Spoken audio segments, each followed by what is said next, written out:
I'm going to call the Norfolk School Building Committee meeting for Wednesday, September 4th to order.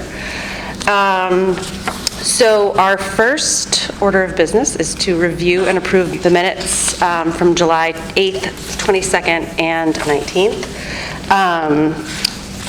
I personally did not have time to look at them. We should give people a few minutes. Yeah, so let's... I wanted to thank Justin Casanova-Davis. His assistant, Amanda Johans, is going to be our secretary, so she's going to keep the minutes. So she's been working on putting these together. I just got a second set a little while ago, so we can look at the 8th, but there's also the 22nd should be in your... You might have put them in the very end of the packet, but they're in there too. Okay. And she's still working on the 19th. On the 19th. Okay, great. Let me give people a few minutes.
We have to include the part where I showed up late.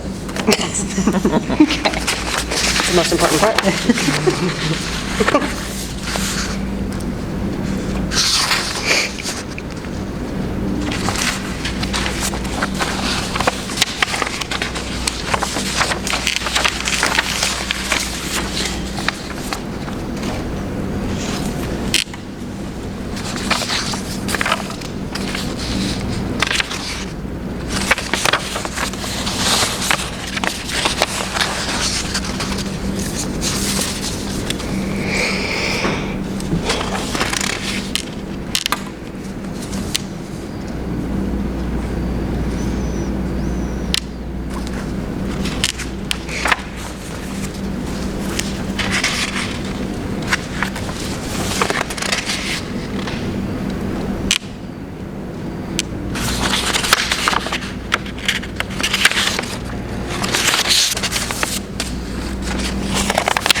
Does anybody need more time, or are we good? Good. Good. All right, can I get a motion to approve the minutes for July 8th and July 22nd? I move to approve the minutes for July 8th and July 22nd. Second. Any discussion? My name was spelled incorrectly a couple times, but I don't think that's any reason to not approve, since my name is quite the name. So. Amanda did these ones, so I'll have to... No, it's correct in a couple places and then incorrect. It's okay. Can you just... I'll go through and look through and yeah, and I can show you the places. Yeah. I'll restate my motion. I move to approve with clerical edits, as noted by Committee Chair Lockhead. Lockhead, not Lockhead. Yeah. All right. All those in favor? Aye. Aye. All right, cool. Moving on to discussion of leasing. I know, Ingrid, you were looking into that. So at our last meeting, we looked at and reviewed prices for all the modular solutions as well as the brick and mortar. We talked about whether it was viable or feasible for us to look at any alternative solutions.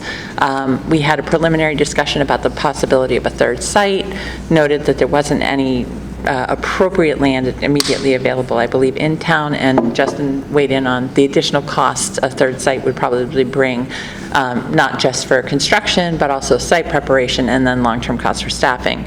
The one option that Justin Casanova Davis did ask if we could explore a little bit further, because not feeling a third site was viable, was whether or not it's possible to lease space in another district or in another town, and what that would cost and what that would look like, just so that we could be sure that we looked at everything possible. I had shared at the meeting that as the chair, or as a member of the BICO board at this point, the BICO Collaborative, which we belong to, has just recently navigated an educational space lease that's larger than what we're looking for, but a good point of comparison. So I said I would bring the lease and be able to speak to that, because it's probably the most recent comparison we would have. So BICO is leasing a building in Walpole, an old school, to house our programs for the collaborative. It's about 60,000 square feet, so it's about a third bigger than what we're looking at. If you look through the lease agreement, if you go to their very back page, shows what our rental fee schedule is per year for BICO, noting in the first few years it's a little bit lower than it is in the later years, and that's because BICO is funding the upfront building modification costs to a tune of about $700,000 or $800,000. So it comes off the first few years of rent. These lease prices do include electricity. The vendor we're renting from Walpole, they're paying the electricity costs. That can be about $100,000, $150,000. So when you look at this, I think what's pretty evident when you look over the costs, you're talking about between $800,000 to $1 million a year for the lease. Okay, and again, we're fronting upfront costs in the first year, so it's really probably closer to about $1 million if you average it over the course of the lease. That's a little bit higher than what we would be looking for because it's 60,000 square feet, but this only gets you through 10 years, and at the end of 10 years, you own nothing. So when you look at that if we're looking at a 40 or 50-year building, you're still looking at pretty close to what we're talking about expending for a construction project. So I wanted to bring the comparisons. Additionally, there is no space large enough that we could lease in Norfolk. So in addition to the cost of leasing the space, we would have to add busing, an entire additional staff, administration, nurse, all of those additional costs. And I'm not sure how people in the community would feel about their child being educated in an old building in Franklin or another building that we lease. But from a cost perspective, I wanted to show you what the most recent negotiated lease that we had that could be a good comparison point. Happy to answer any questions people have or discuss it further. When you look at the lease, you can see this is again an old school building. You can see it's about 19 classrooms. And again, the total square footage of the space is close to 60,000. This might be a silly question, but and from the town perspective, the tax impact, so how would it would still be paid, how would we pay for it? If we were to... Justin is probably going to try to join us. There's a select board meeting, so he would be the best person to answer it. But what I would say is, I believe if it's a lease, it's not, I don't think you can pay for that as a debt exclusion. I think that would have to be part of the operating budget. But I'm not positive on that, so I think that's a question we should ask him. And our understanding is that, my understanding, the royal hour, understanding is that the town does not have an excess of $1 million historically available in an operating. I mean, I haven't been here in a year where that's been the case, where we've said everybody's good and we have, $1 million left over. So I think it's a different type of financial impact, but it's also one that would have potentially, if we were entered into a contract, a 10-year lease contract that we were absolutely required to pay, could have negative impacts, not only on the operating budget of the school, but on the actual operating budgets of other departments in Yeah, town there's as well. unintended If we could not consequences. have a debt exclusion to pay for this. I mean, that's just Could have an where the impact. money would have to come from somewhere because it's an owed debt, right? And then at the end of 10 years, when we don't anticipate enrollment dropping at any point in that arc of time, we are also counting on the fact that that space is available to lease again, correct? Like, Or another Or you'd have to space. look for another space. Yeah, or You you wouldn't would have have to invested in pivot anything and- that's long-term. It would Right, be a right. $10 million, potentially 10-year stopgap. solution. Stopgap. Right. And just, And quite frankly, if you were going to do that, you're probably better with a modular option yeah. For a stop, because for a the longer stopgap term solution stopgap, than at shipping least, kids. right. Because again, this just shows you the space cost, doesn't include cleaning costs of another site, administrative costs of another site, transportation. Well, the and staff, I mean, it's. security, all of the other soft costs that would. And the community impact on the kid, like, that's, you can't quantify that, but My kids are slowly creeping their way out of the school system, but 10 years ago, when they were first entering the school system, I think I would have had some strong feelings personally about being told that my child was going to be bused to another town and we were going to pay that other town my tax money to provide a facility for them to be educated in. And then That's me. using the 60,000 square foot, example here, if we only needed 40,000 square feet, the landlord still had another 20,000 square feet, would they be able to sublease the others? I don't know of any available space. As FICO, we looked at a lot, and we had trouble finding space to lease. This is an old school building, so I don't know if we found a larger space, that in this building, there's another program in it. Yeah, yep. I'm just thinking about like the implications of like, if they did sublease to somebody else. Then you'd have multiple programs within one Multiple space. programs, is Yeah. that security concerns? Yeah, we do have that in the program there. There's multiple leases. So there's another point. I appreciate the information. I know I have had various, in the years that we've kind of been discussing this in town, various folks have asked that question, both about leasing space internally in Norfolk and outside of Norfolk as well, and knowing that there's not 36,000 square feet of usable space lying around in Norfolk anywhere pretty much, and seeing the costs associated with it. It's not an option I would feel great about, and it doesn't sound like there's actually usable space to lease that would meet our needs at this point either, but, that obviously could change, but that's just.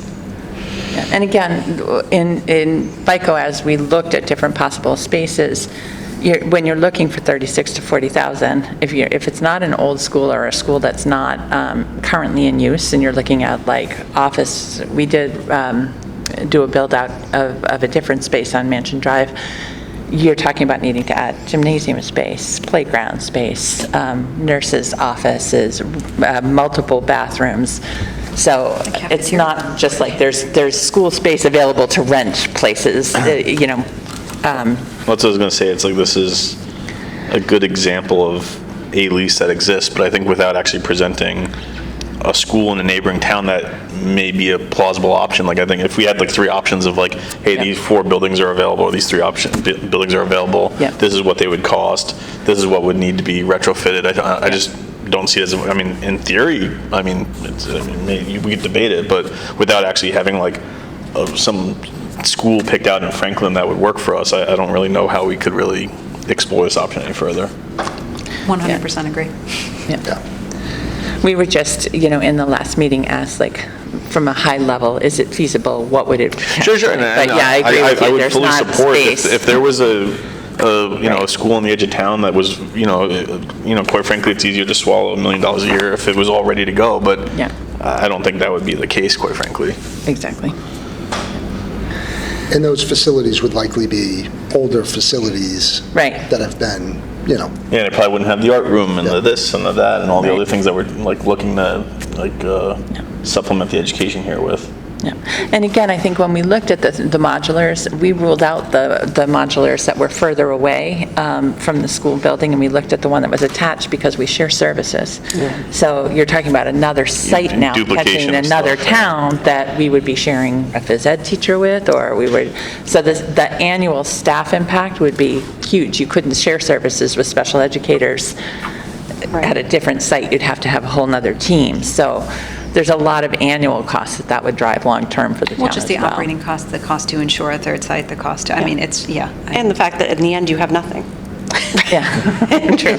But you still have an issue that you have to Right. solve. So That's the part that, I mean, what's it going to cost in 10 years if we were to, hypothetically again, so Well, yeah, this rent wouldn't beating go the down, hypothetical most horse, likely. but, yeah. And then you'd be looking at a new The cost of construction will go down. Yeah, the building will be 10 I years was older. saying, at that Yeah. point, at some point, that building has end of life also. And then, Right, right. What do we do Or now? that town has a spike in their Needs it. enrollment and they want it back, or they want to clear the site and use it for something else. So I think it makes us much more beholden to an external partner than I would like to be. Yeah, like if someone comes forward, people at home, if someone comes forward and has a site that would be plausible, I'd be like, let's explore it more. But like I said, at this point, it doesn't sound like, based on your research, that just doesn't exist. Right. Yeah.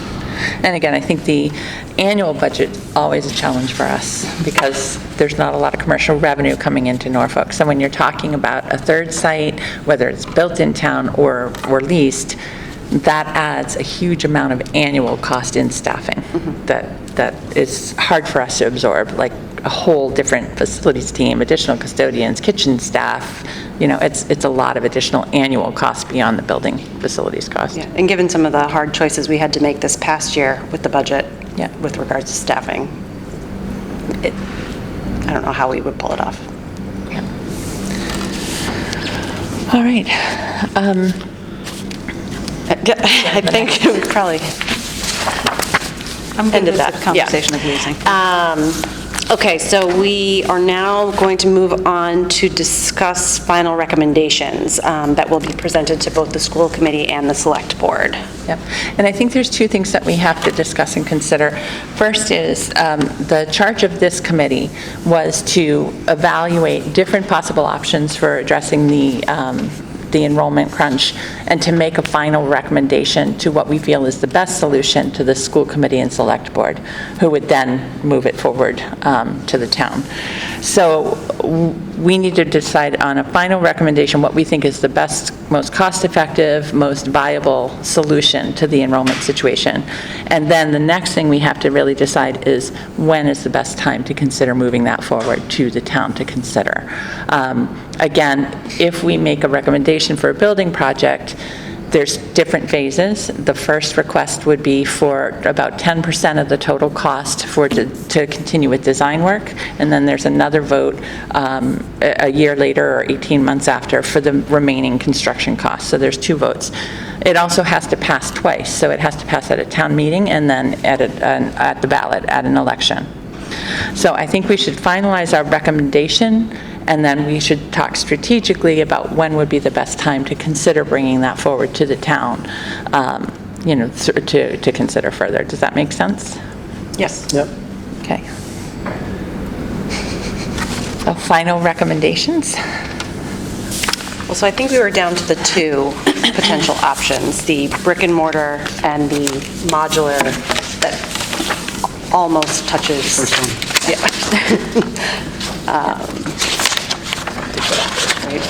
The closest one. The closest one. Yeah. Almost. Well, and connected with, but with a firewall. Right. Right? Okay. Yep, yeah, it was modular option one, which was in the same location pretty much as the brick and mortar, with the special construction to separate it from a building code and fire partitioning Yep. standpoint. And Justin, can you just review the cost of the brick and mortar to option one?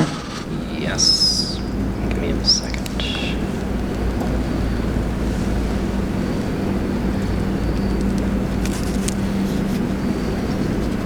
I have 30 slides queued up for our last item, so I gotta get there. I think we should really be talking about his unread emails. Okay, so total project cost for construction, and this is pulling out those 4 additional items. So the mechanical units on the roof, all those items.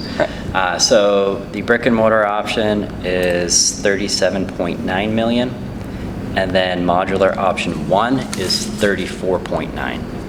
And that's the level A finish, the more durable finish that was previously discussed. Can you just give me those So a numbers delta again? Do you want to project? I have $3 my computer connected because I was I going to can, show yeah. the building site later, but is I it can. easier for people if you can see this rather than Yeah, I think when we're talking about screen? Oh, that's your computer. This is my computer. I know, I kept was looking gonna at it show like you it was for going to later. show what he was, Pavlovian.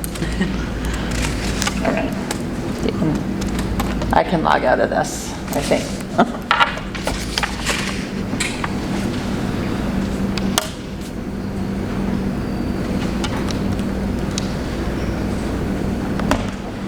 I can share after.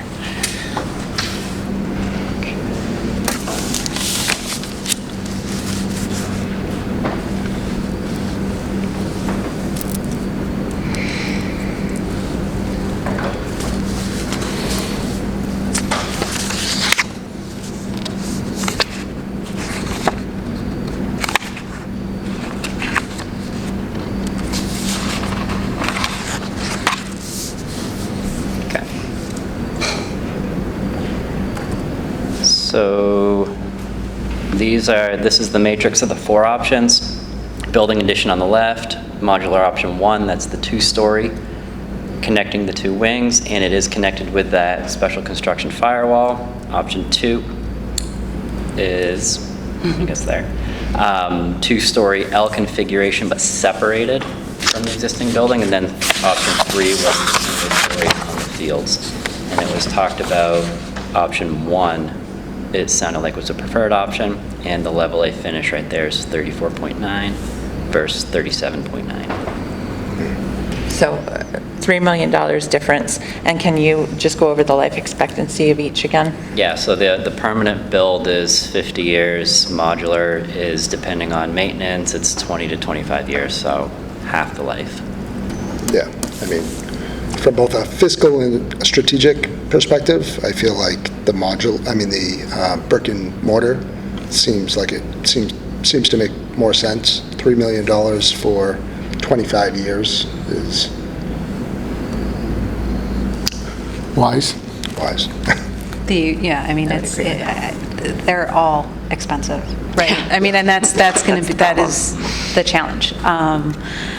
And my inclination is to, when you are undertaking an expense of that magnitude, whether you're talking about almost 38 million or almost 35 million, would be to spend the money on something that is going to provide you with the best return on your investment and last the longest. Doesn't mean I like it. I mean, I would wholeheartedly support it. I won't have any children that ever walk the halls of You can these come for a facilities. visit. Yeah, I'll come visit. But I think, just taking a very reasonable and measured approach to it, I can't justify saving $3 million to cut the life of the investment in half and still have a problem at the end, I think, based upon the forecasting that we're seeing. That's my concern. And I also don't necessarily think we'll be saving $3 million in the long term. Right. If we're looking at 15 years out, Right. we'll be having this conversation again if we take the modular version, and likely costs are going to be significantly higher, and we're Right. probably looking at potentially, building a Doubling new the cost. facility for HOD or otherwise. So, Yeah. I mean, in the long term, looking 30, 40 years, I think the brick and mortar probably offers a savings to the Yeah. taxpayer. It's a cheaper option if you factor in cost per square foot over the longevity of the schools, the building itself.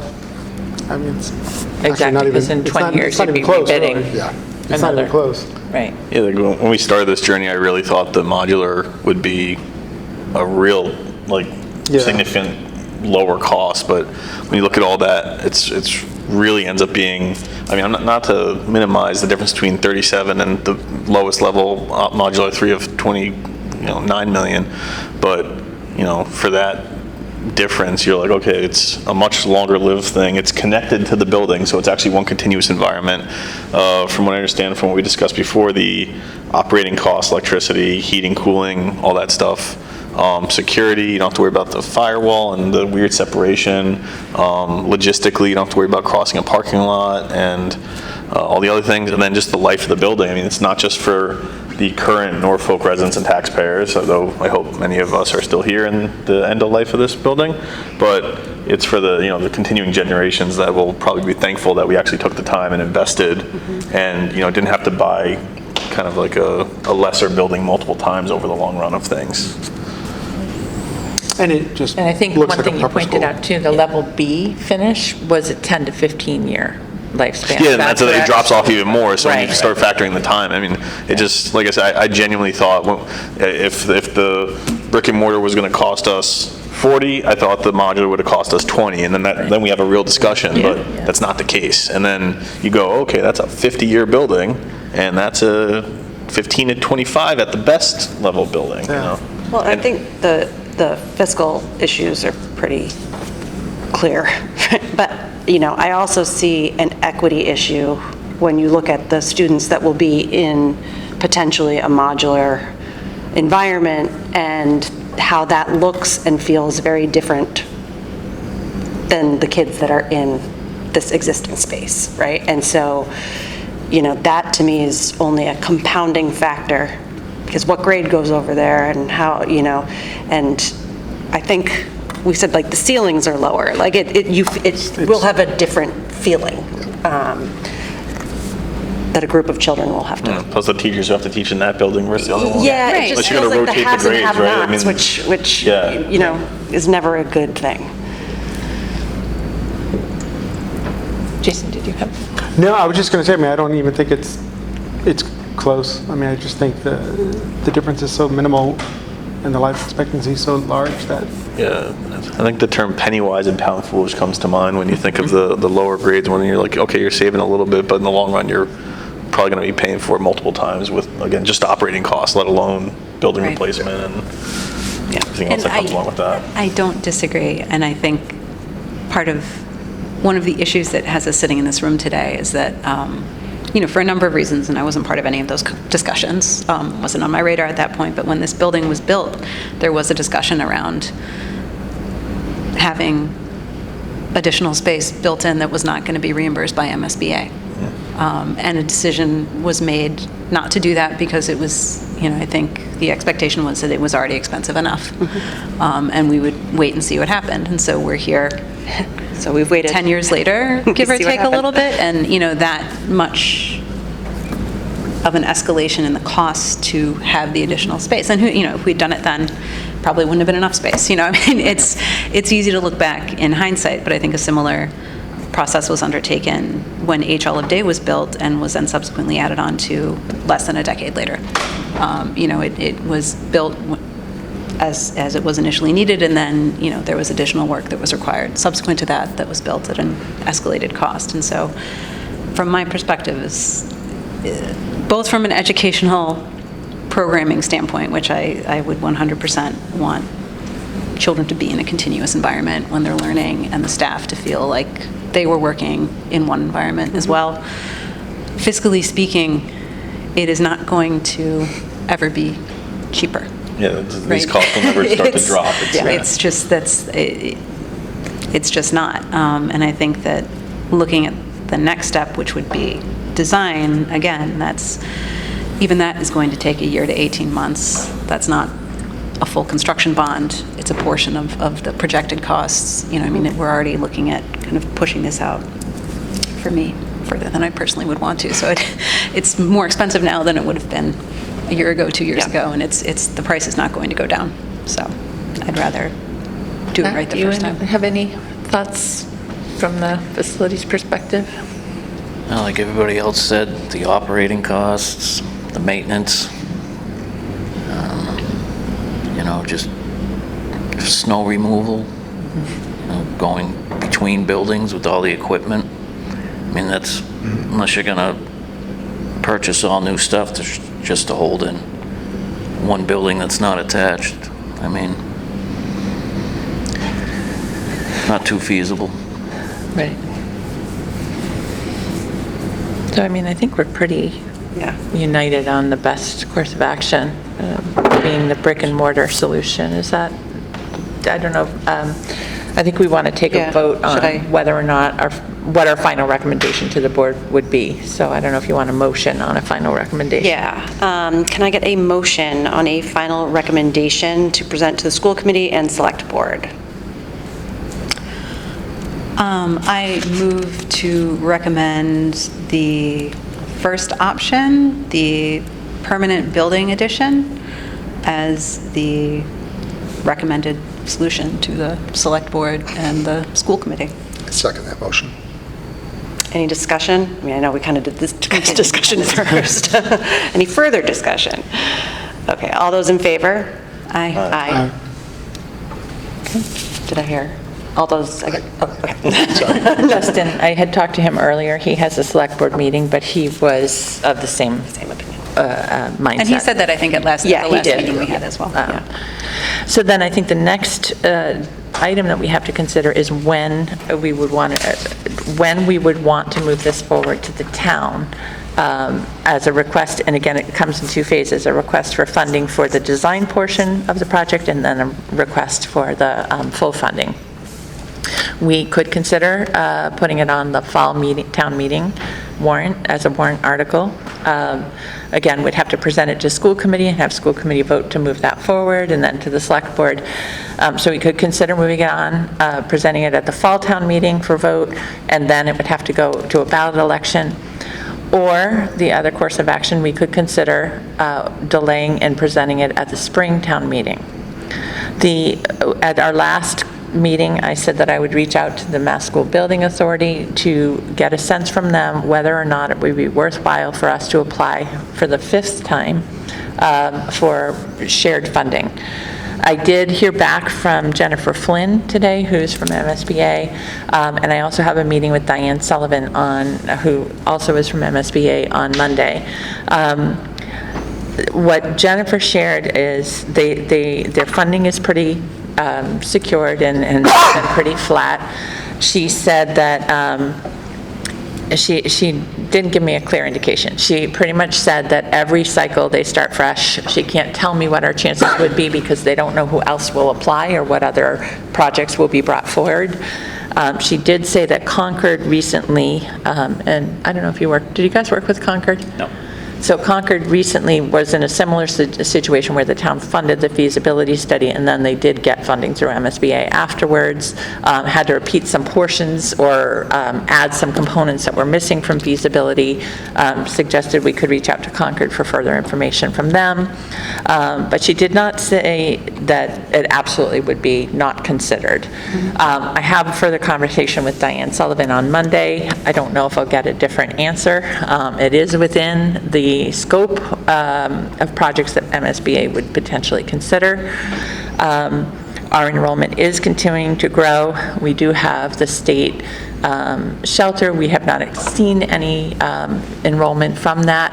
However, we don't know what that's going to look like over time and if that might support our application to MSBA or not.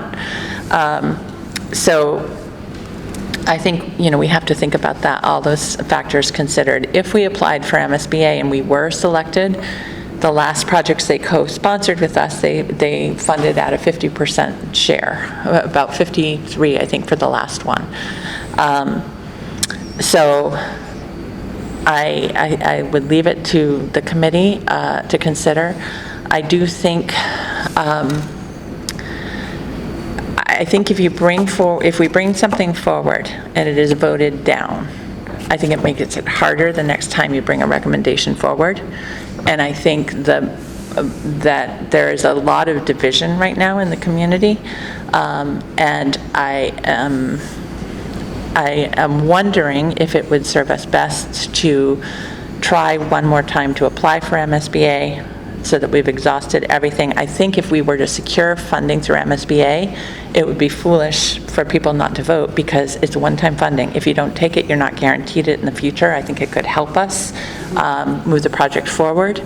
But there are risks you're taking there. We're pushing this off another 6 months. Costs could change. So it's sort of a gamble. We need a majority vote at the ballot in that town meeting, and I know community members probably have a better sense of what the conversations or likelihood of getting that voted on at this time.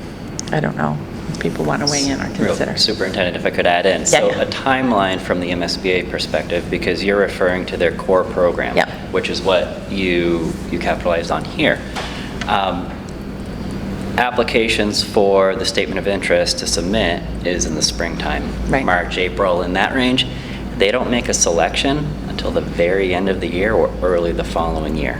So it's possibly We won't have another an answer. year. You won't have an answer until for a while. Well, usually they announce, I think, in May or June, but during COVID, everything got backed up. So you're right, they didn't announce till August that year. So that's subject to. years Still in later, the backlog, though. Right. but you won't actually move forward with the project for... Right. Okay.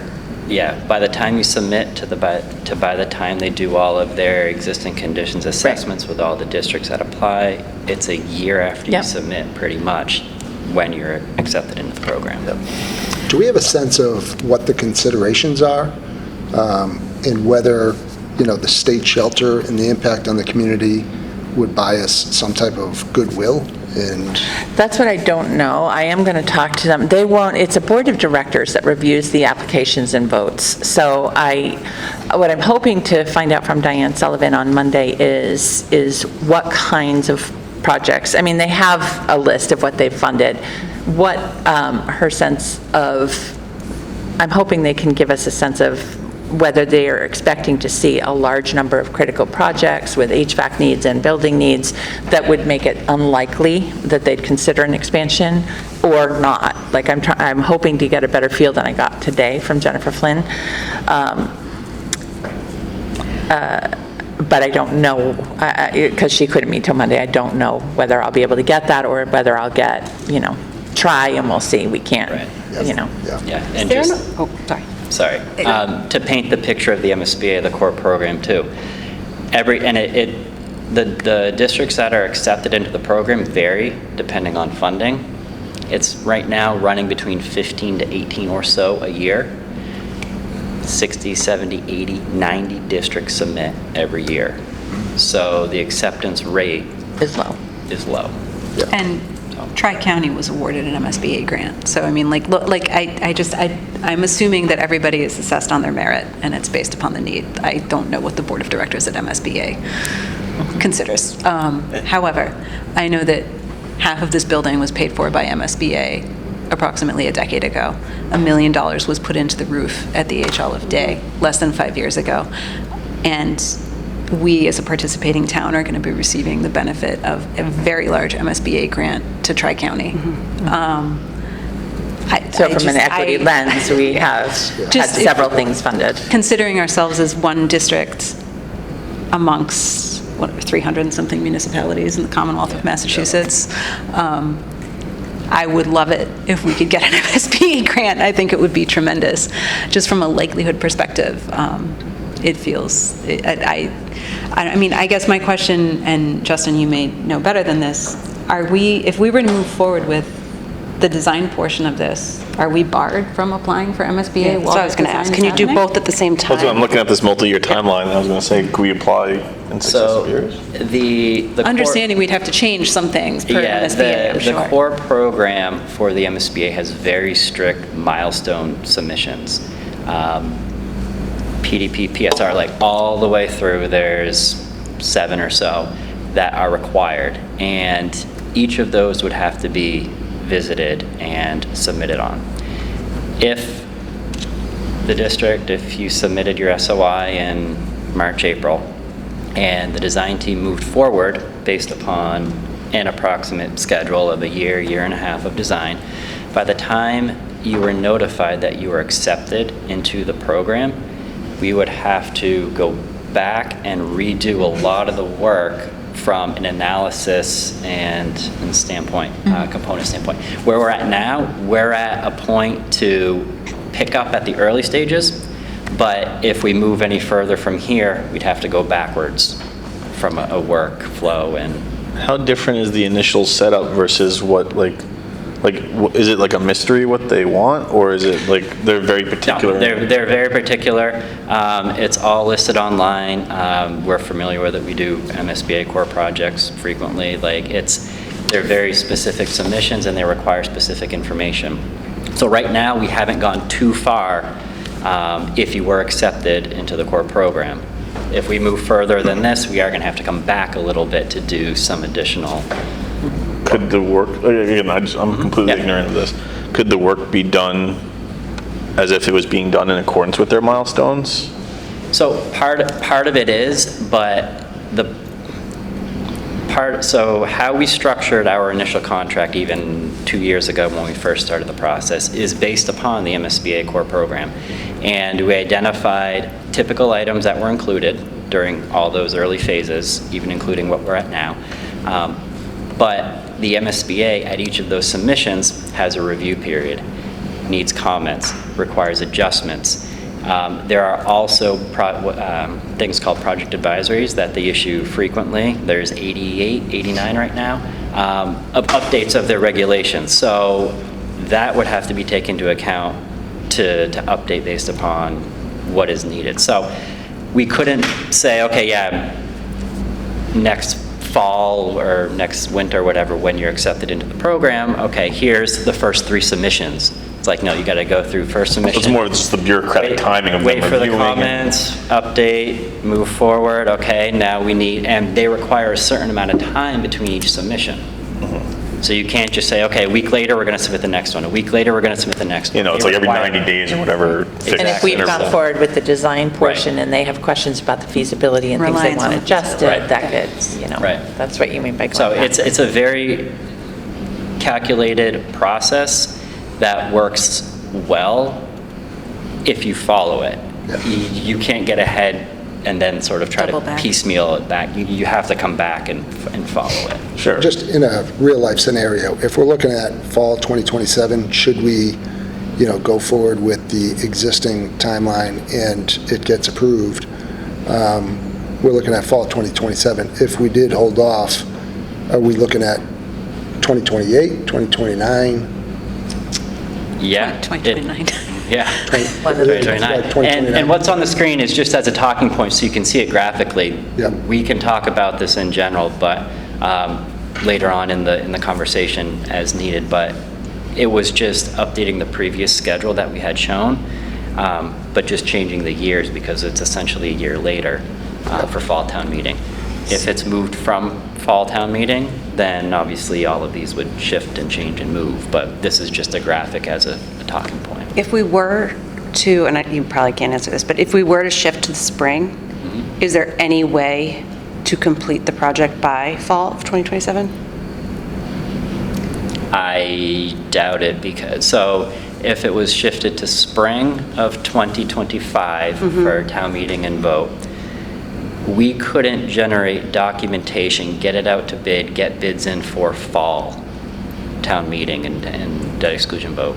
That's too short of a window. Okay. So that means at earliest, it would be spring of 2026. So then you're starting construction spring of 2026. You need to be substantially complete for move-in and occupancy. So you're a year, you would have to do it in a year. And you would be on a construction site, a phased occupied site with students, which does slow things down a little bit. Unlikely. Yeah, that's unlikely. Not saying it's not possible if you go certain construction methodology, but that is very, very aggressive, very aggressive. So we're not losing 6 months, we're losing over At least a year. A year. Yeah. Yeah. With an escalation in cost. Now, that being said, I would say, if we were to proceed as currently planned, and then in the middle of it, the state was maybe willing to approve it, I think the savings if it was at the 50% rate, Even I'd if we say, had to come back I think and- the townspeople would swallow a year delay or whatever it would be. But, because that is significant money, but. We would have to wait until we were approved potentially by MSBA to make that decision to come with a recommendation. So right? So That's right. Okay. So if we voted to delay and apply to MSBA, we would not have a decision by MSBA for spring town meeting. Right. We would not have a decision that we were invited to the program probably till the summer, so you'd be looking at next fall, asking for and we'd have to redo some elements of feasibility. We'd have to come back to the then- town and ask for different additional money to redo the work because now we have a grant, Right. basically. But you're still saving money. But that's Yeah, what I'm no, saying. I do, If long we were term, you're still proceeding saving as- money, yeah. Proceed almost as if we're assuming we're not getting the money, and then if we get a 50% or whatever amount would be windfall, then I think that'd be worth the rework time and delay, personally. So are you suggesting move forward with a recommendation and a vote at this fall town meeting for the design portion of the money and still apply to MSBA? Well, is it, because if we don't vote this November, the next one would be, I think, May. May. Right? And then we still wouldn't know anything different. Right. It might be cooler temperature with the townsfolk in not November, but it may not be. But even then, you're still He's not never been to getting, a Springtown meeting. then you're still getting, aside from the normal. Yeah. But then you're still not getting a decision, and then the following vote would still be next fall, right? So it's either May, November of next year, or November, May Well, so of it's this either year. we try to get it through now, we get it through somehow, both votes, and we're on track theoretically for 2027 with the full amount of 37.9 million. We can submit an application to MSBA in that timeframe too, though, which would mimic what you're discussing, but it would also put us ahead of the 8 ball from a cost escalation standpoint in the potential event that MSBA says we're not invited to Well, participate. it would lock in the prices at whatever the most recent quote is versus pushing out 6 months. And also, if the state doesn't approve the funds, we're still on track time-wise.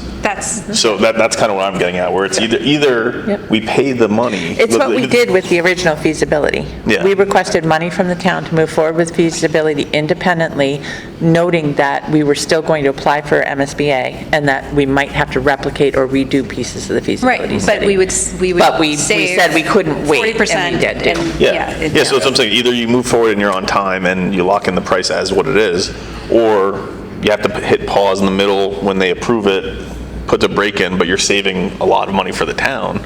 And yes, there's a delay, but hey, look, we saved X millions of dollars. But I think we can potentially save the X millions of dollars still. Yeah, we're saying the same thing. Yeah, that's- you are that's- We're saying it a little Yeah. differently. I mean, I think from my perspective, something that I have been consistently concerned about for the past probably 2 years is the situation in town where not only do we end up paying the full cost of whatever solution is recommended, but it gets pushed out to the point where we hit the fulcrum tips in the wrong direction with respect to enrollment before we have a solution in solution. place. And we are now also paying for Modulars or modulars temporary as a temporary solutions. stopgap. I would be, whatever, I mean, it's ultimately going to be up to the town and town meeting and a ballot vote what transpires with the recommendation that we make, but I would, Well, and that's the only situation that I would feel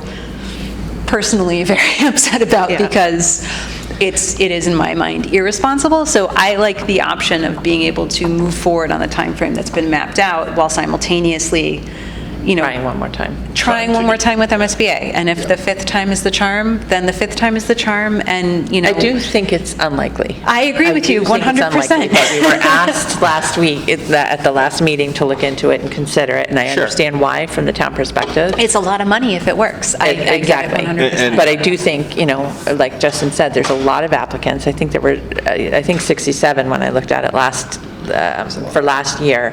There are a lot of schools that are aging out the entire building that are in critical need. 4 times we've been discouraged in the last time. The first 3 times they said, we encourage you to reapply. The last time we applied, they didn't encourage us to They didn't. reapply. So. we didn't get a statewide demographic poll, but one thing that kind of rang with me a little bit was the fact that they were saying, towns like Norfolk tend to attract people with young families and kids, and that's why our school district is growing. That's not always true for the rest of the state, so part of me is thinking maybe it's worth applying just for the fact that, I was just in the Berkshires. I don't know what the school population is doing out there, but by looking around, my guess is Their not growing. entire population. Yeah, so there are things where it's like, yes, we're getting more and more funding, but there's also more and more people pouring into this district. There's, it's an upward trend. So, I mean, I feel like, and quite frankly, after I said it, I don't know if waiting November to May, I mean, hopefully people could isolate this project and conversation from other political considerations and conversations. And I know, I get it, guys. No, But I think there's more, I mean, there's dynamics outside of the other things that are happening in November, right, that I think are real. Yeah. And could justify a delay. And I might be being very dense, but I thought we said we couldn't do them both at the same time. Do both what at the same time? You can do both, but what Justin was saying is if we move ahead with design. Yep, which is like 4 million. Admitted, and we're deep into the design, and then get funded through MSBA, we may have to backtrack and redo phases, and that will add costs. It will slow things down, and it will add costs. There will be delay. However, It might save you $23 million. It would be a delay that we're saying saves us 40% of the total So cost. can I just paint a little bit of another MSBA picture here? Certainly. The reimbursement rate from the MSBA, I will be completely honest, you are not, if you were accepted, it is not going to be 50%. It's not going to be 52%. Your effective rate is probably in what we typically see in the low 30s. That's because they have caps upon building construction, cost per square foot. They have site caps. They have all these caps. So your effective rate is probably between 30 and 35%, not a 50%. So Sure, still significant. yes, it absolutely is, but it's not $12 million or whatever. Yes. Is that a net savings, right? So do any of the, I think you call them guidances, 88 guidances, and the need to hit these milestones, and it's very kind of elongated, how much does that increase the cost of the project? You will absorb escalation, absolutely. Well, outside of inflation, though, just Our MSBA requirements costly. yeah, the More costly, expensive, is the fact that it's going to draw, does the So- project get drawn out? Well, I'm sure the state doesn't encourage cuts anywhere. Yeah, so Even from less than 30%, it could be It could be 15. effectively from a 25%. construction cost standpoint, you're going to be paying more for the same building because that process is going to draw it out from an escalation standpoint. From a design perspective, it would be the same minus the redo of all the work that has to be done, but you will incur escalation. And to put that in perspective, and I can pull up actually, it's right here. The year option, actually I don't have it right here, from last fall to this fall, it's about a $4.5 million increase for that 1 year Of delay. delay. Yeah. So if it's submitted to the MSBA Justin. in spring of 2025, you will not be accepted formally to go to town meeting until spring of 2026. And then you have all your milestone submissions, so you're probably, you're 2-3 years beyond that. So you're looking at Yeah. a An building escalation of an that would additional 3 be years. closer to the high 40s, Yes. but we would save maybe 30% of, 30% of that, so we would be down to around 35? Am I doing that math correctly? I mean, I calculated 25, but I mean, Okay. still, you're looking at, if we follow this path, it's 37.9. If we theoretically, or, save 30%, that's a savings of approximately 12 million. That drops you to 25.9-ish. But the if overall we cost of wait, the building then would it's be, going to be yeah. high 40s.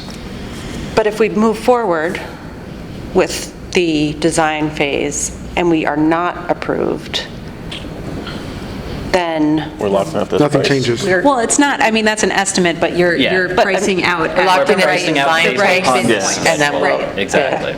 so So Justin, summarizing the conversation, just to catch up, because I think you need to be part of the conversation. Play back the tape. We were talking about, we finalized the recommendation being the brick and mortar. life expectancy, overall cost savings, that made the most sense. We did talk about lease, we found that not viable. We were talking about when to bring the recommendation forward. We talked about whether applying to MSBA one more time would be worth it. I did have a conversation with MSBA today. They wouldn't give an indication of whether or not we'd be considered. They said it's a new process each year, and it depends on who else applies. Justin shared that they were on average receiving 67, 70 applicants, and they're funding about 18 projects. So the overall acceptance rate isn't super high. Their reimbursement rate recently has been in the 30% range, which is about 12 point whatever. I'm not doing the math, but I think, Michael, you just had it, 12 point something percent, 12.9 million. Say $13 million, round numbers. But by delaying that, it pushes the project out because their acceptances aren't coming till August, so that's about a 7% cost escalation, which will reduce the number from what we would save, the 12 million. Plus, much of the work would have to be redone or changed to meet the MSBA specs and updates and submission timeline.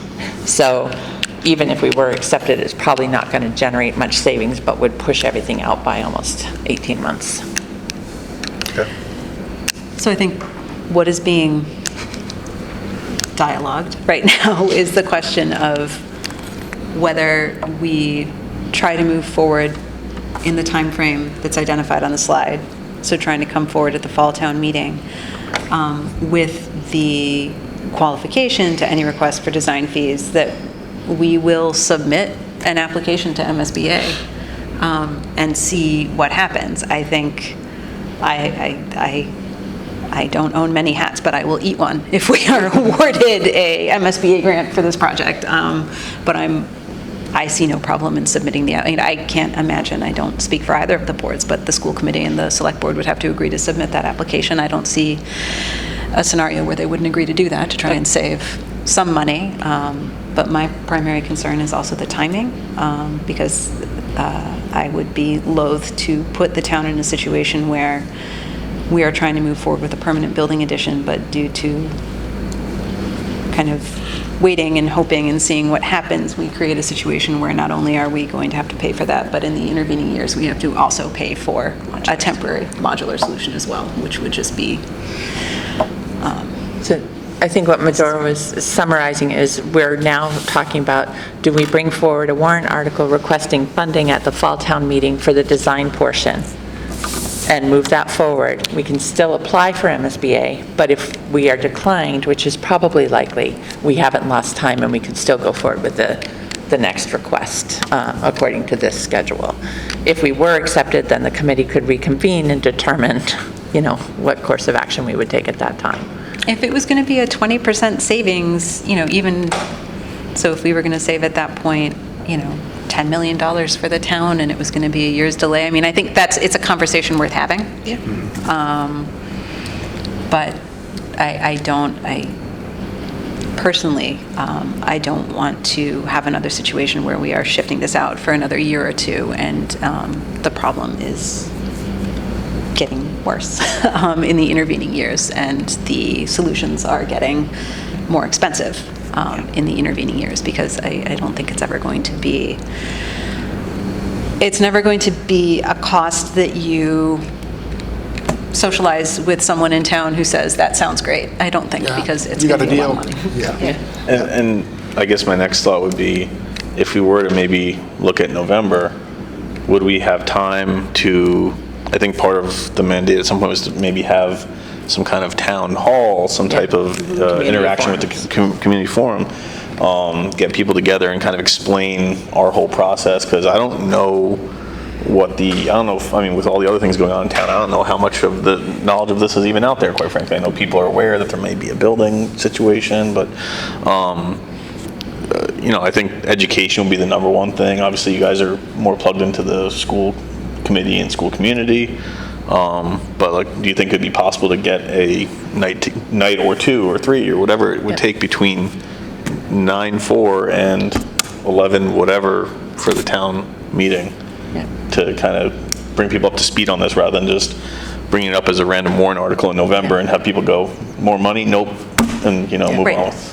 Yeah. And we had an action item tonight on the agenda to try to schedule some community forums if we decide to move forward with November. So I think absolutely, Mike, you're right. Sorry. We need, no, you're Didn't see jumping ahead, but we seven. do need that. Like, I think that's critical because we want to get the information out to the public and the process and everything. And also getting us, like, our, considerable time and information out there before, other narratives that maybe don't have all the information that we have run around.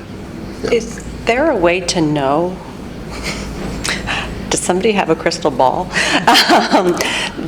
What the appetite, it's so hard to predict what's going to be happening in the spring, or like,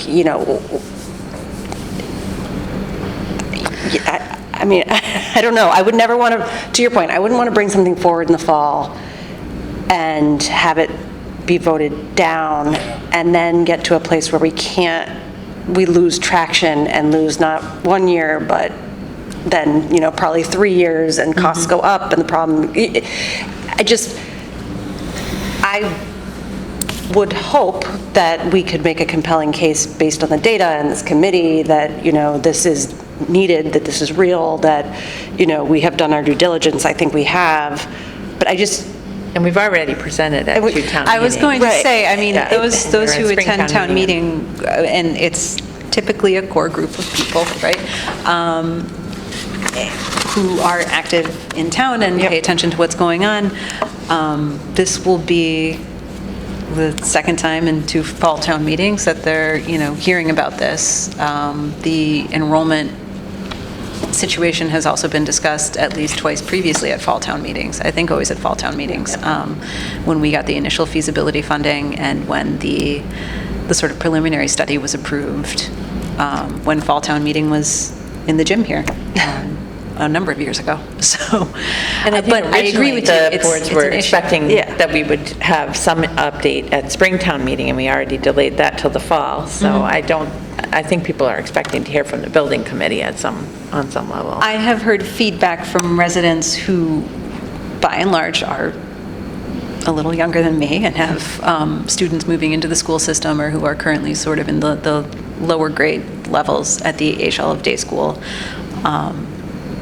expressing some urgency around when a solution is going to be presented. And that's just the feedback that I've received, and that's probably largely due to the fact that I'm on this committee. I like to run my mouth about this project, and I'm on the school committee too. But I think we'd have to, given the tenor of the town meetings that I have attended, right? Like the fire station vote, like that was a very different turnout than a regular, right? So I think we'd have to, there's some work that would Well, have. again, that's the community outreach. That was also a Well, that's what I'm meeting, saying. Like, if these that people was, she's that talking was about, a they don't- meeting just for that issue, too. That was a Oh, right, special. right. Yeah, That was so a I think special. everybody, that was specifically, I'm not saying that I think we're going to get a gangbusters turnout at a November town meeting on but I think that was a little bit different in the context of it was called specifically for that. Right, but I guess what I'm then thinking is like, if we don't, Well, that's again, that's probably what the Yeah. community forums are, because again, my attitude in general, right, at the end of the day,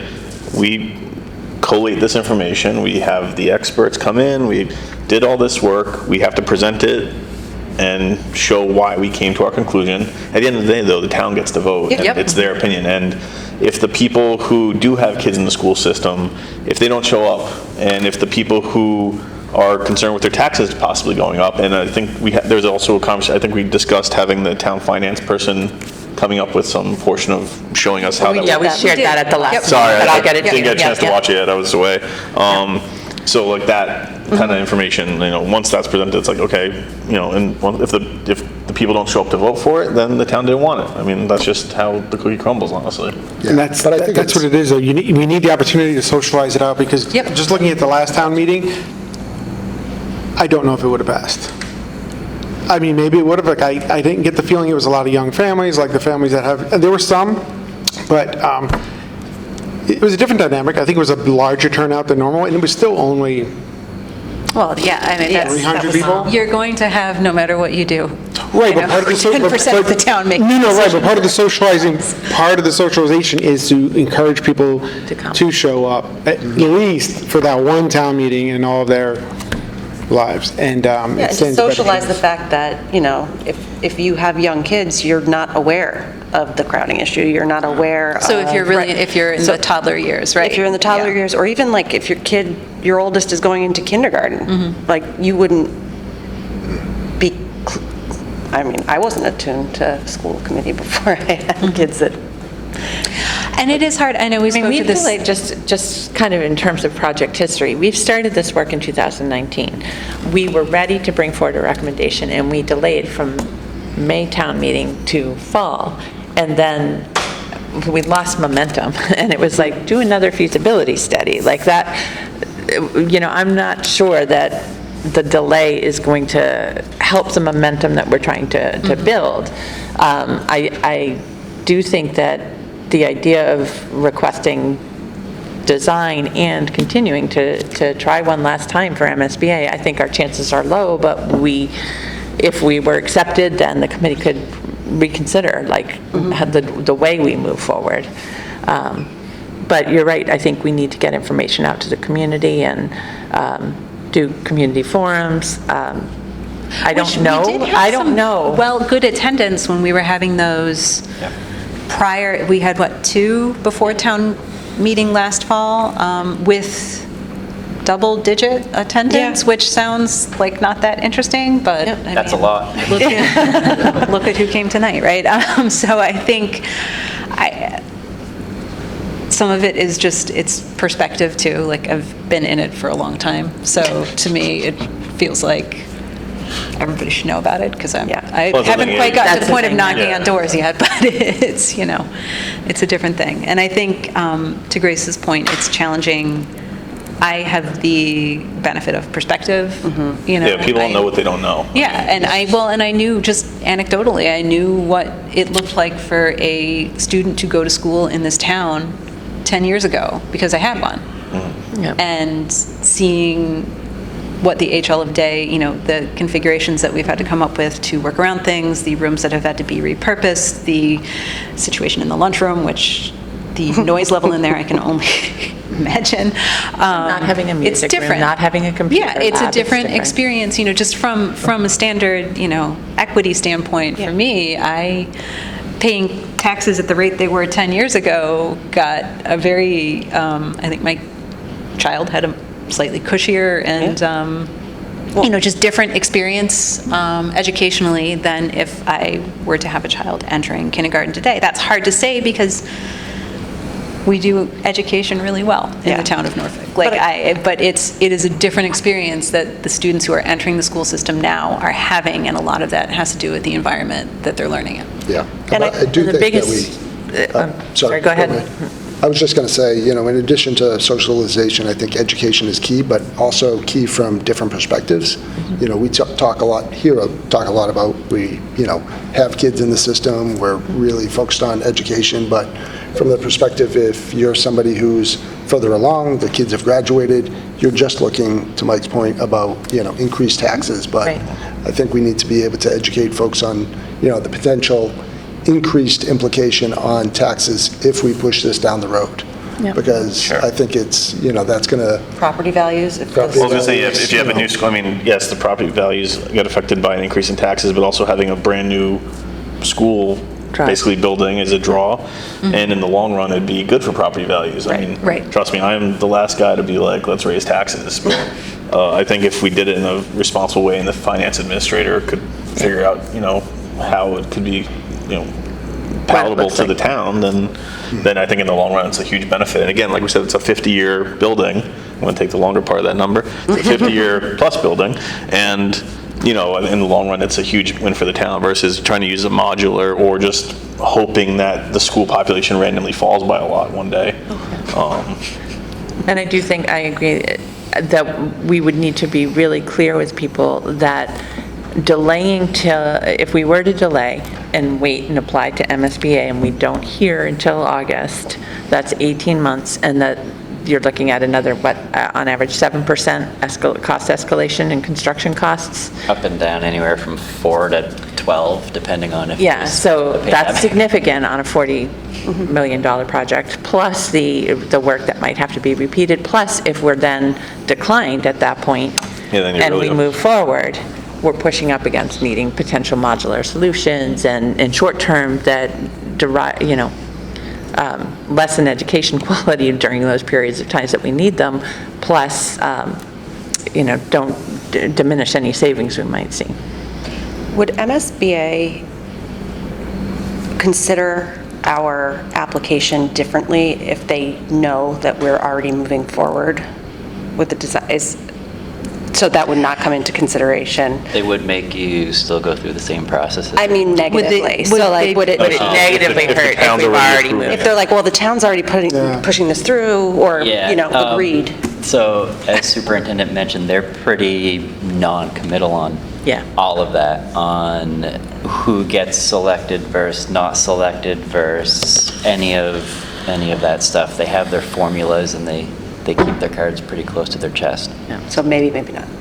And like I said, that they wouldn't give an indication today, just, it depends on who else applies and what projects are brought forward, but I think knowing the number of applications versus the number of funding, you're looking at like a 20% selection rate. I would wholeheartedly take a grant if we were awarded one. I think I am now sort of academically interested in finding some data to see if any district of our size has received multiple large MSBA grants in the space of a decade. I just think that if as a resident of the state, I would find that concerning. When there are, as I said, over 300 municipalities in the state, slightly fewer school districts, if one district in a 10-year time frame were to be awarded grant funding totaling like $30 million, $40 million, I mean, it's because we received it for this building, for the HLFA roof and for Tri-County. I mean, it's a little, I think I'm happy to support the application if that's if the consensus is that. I think the likelihood is low, but I am loath to kick a can down the road any further with respect to initiating the next phase of timing for a solution to this problem. Well, it feels like the way to do it in the most responsible way for the town, to say like, we have the need, we know we have the need, this is what, it costs. We will continue down the MSBA path and hopefully, fingers crossed, like that works out. And if it does, we will, but we need to move forward either way, so let's do both at the same time. Yeah, if we have to take a pause and do the rework, which we will and all that, great, because it means that we're saving a lot of money, but in the meantime, I personally don't think it makes a ton of sense to wait till like next November to restart the process again and, hope that, it works out that way, because again, you're really behind. Well, and it's not going to change the timeline. It's going to make the timeline longer, and it's going to make the cost higher. It doesn't save.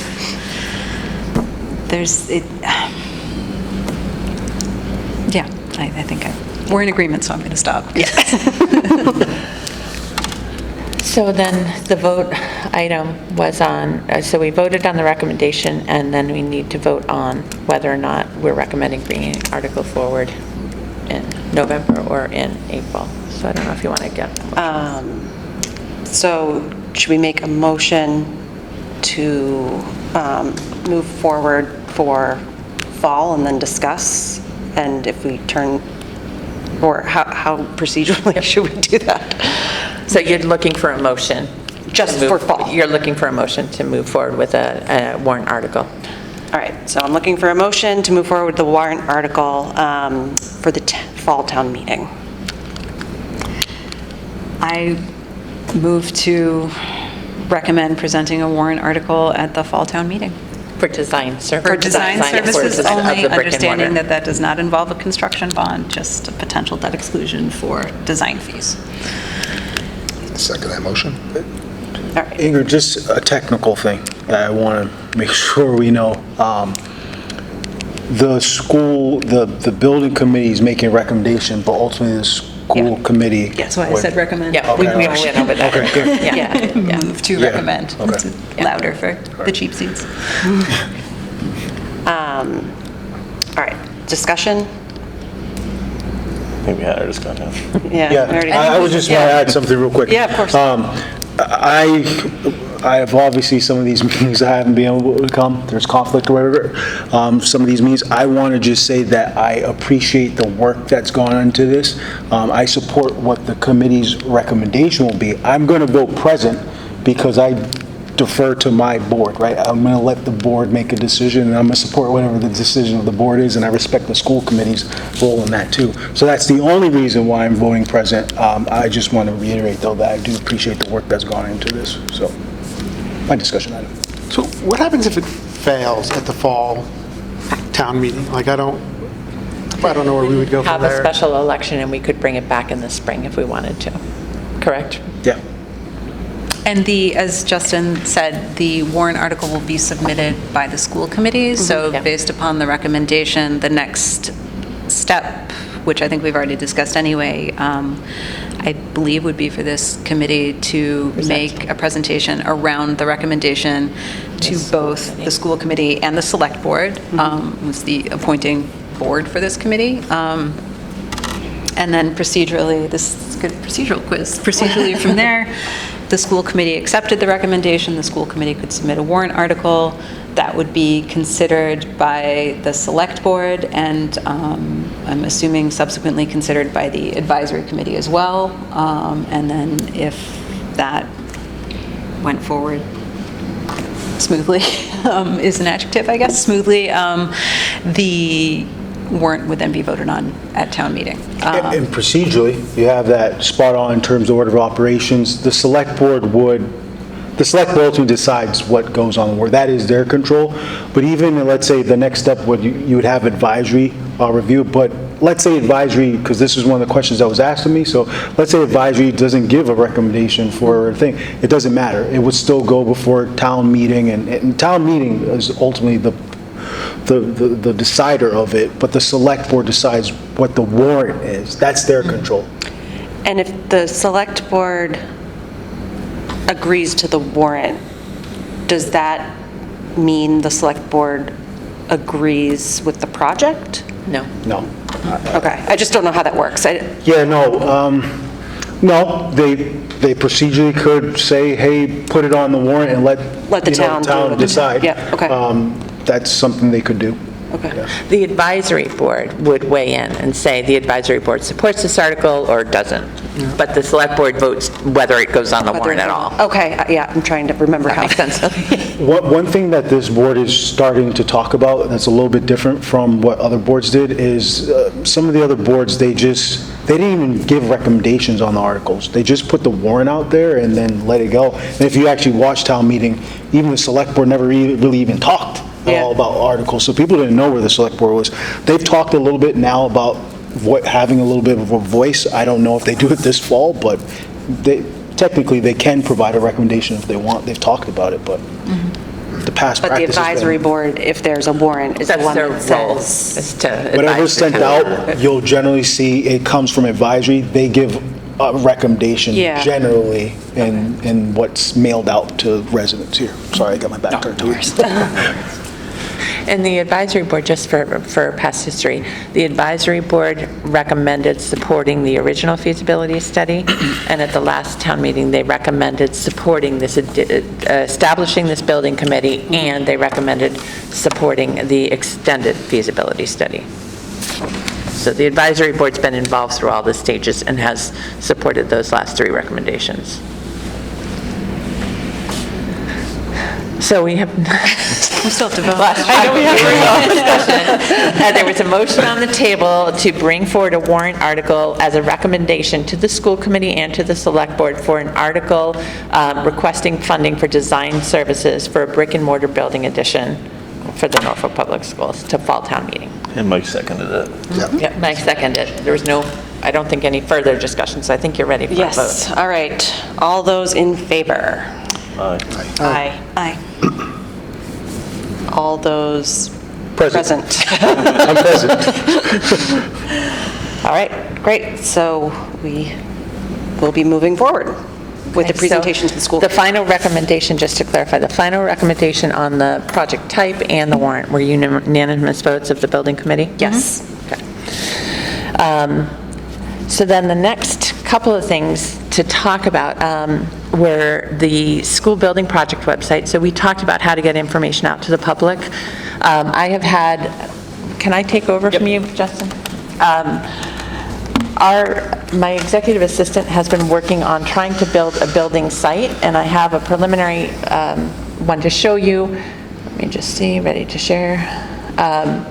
There's some things that we're going to want to update based on the timeline and the meetings that we've talked about. We are, because this is a question that's going to go before a ballot, go on a ballot, campaign finance law restricts us from sending information to the public on the ballot item, saying, you know, we endorse this or you should vote for this. We can't be involved in that. So we're very limited at what we can send out. We can have information on our website available that people can look for, but we can't send mailers or anything like that because it's a violation of campaign finance. We can have a link on our website to a building site. I thought it was sharing with you. Hold on, let me try this again. Ready to share. Share screen. Great. So we can have a link, and what we did was put together sort of the project history. We can have posters. They did this with the fire station. We can have posters in town hall and in the buildings with a barcode that people can scan to get to this site. What we have is, this is this shows you a rendering of what the addition will look like, the back entrance, what the design would be. So this just is kind of scrolling on the home page.